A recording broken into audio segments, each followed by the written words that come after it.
Récemment, des coranistes et des sunnites ont repris un mensonge d'un écrivain connu, entre guillemets musulman souvent. Ceux-ci partagent une haine des parts antérieures de l'écriture. Ce mensonge déclare que, en la Torah, on ne parlerait pas de la résurrection. Pourtant, si la façon dont elle est mentionnée leur échappe, celle-ci y est bien présente. Le premier point que nous allons aborder, c'est la réponse que donnera Issa, fils de Mariam, à ceux qui disputaient à son sujet. Luc 20, versets 37 à 40.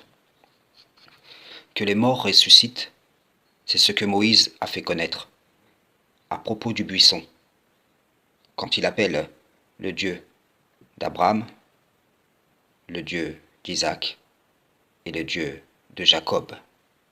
Quand il appelle le Seigneur, le Dieu d'Abraham, le Dieu d'Isaac et le Dieu de Jacob.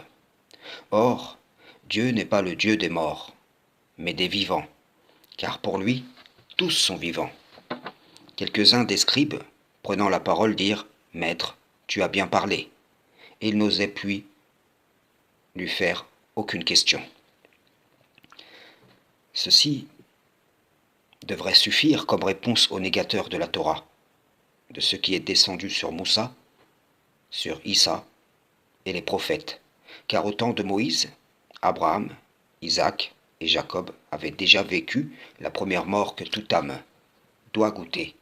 Pourtant, l'Éternel dira à Moïse en Exode, « Je suis le Dieu de ton père, le Dieu d'Abraham, le Dieu d'Isaac et le Dieu de Jacob. » Le deuxième point, nous allons le tirer directement de la Torah, lorsque Jacob dira, Genèse 47, versets 29 à 31.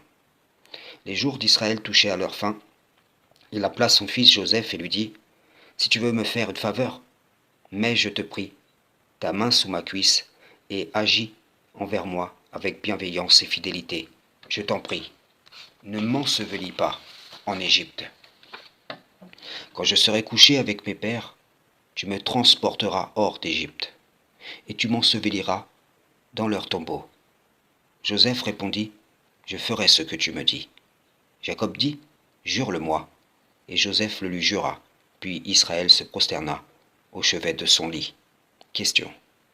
Pour Jacob, faire jurer à son fils de le sevelir auprès de ses pères, hors de cette terre étrangère, si ce n'est en connaissance et vue de la résurrection des morts. Dans quel sens et pour quel but lui aura-t-il demandé cela? Sourate 65, verset 3. 75, verset 3, pardonnez-moi. L'homme pense-t-il que nous ne rassemblerons jamais ses os? Non seulement Jacob, mais aussi Joseph demandera à être réuni à ses pères, hors de cette terre habitée par un peuple qui niait Allah et la vie future. Il faut savoir que ceux-ci, je veux parler des descendants d'Abraham, étaient enrichis de toute la tradition prophétique depuis les origines, et qu'ils ne sauraient en aucun cas ignorer la résurrection. Genèse 50, verset 25. Joseph fit jurer les fils d'Israël en disant « Dieu vous visitera, et vous ferez remonter mes eaux loin d'ici. » Joseph savait que les descendants d'Israël devaient être asservis, comme le Coran l'atteste, lorsque Pharaon dit « Croirions-nous en deux hommes comme nous, dont les congénères sont nos serviteurs ?» L'Éternel devait par la suite les délivrer des mains de Pharaon et de son peuple, comme le rappelle la Torah dans la prophétie d'Abraham. Exode 13, verset 19. Moïse prit avec lui les os de Joseph, car Joseph avait fait jurer les fils d'Israël en disant « Dieu vous visitera, et vous ferez remonter avec vous mes os loin d'ici. » Il sera dit à Ézéchiel en chapitre 37, « Ainsi parle le Seigneur Dieu à ses ossements. Je vais faire entrer en vous l'esprit et vous vivrez. Je vais mettre sur vous des nerfs, vous couvrir de chair, et vous revêtir de peau. Je vous donnerai l'esprit et vous vivrez. Alors vous saurez que je suis le Seigneur. » Il sera dit à Daniel en chapitre 12, verset 13, « Et toi, marche vers ta fin.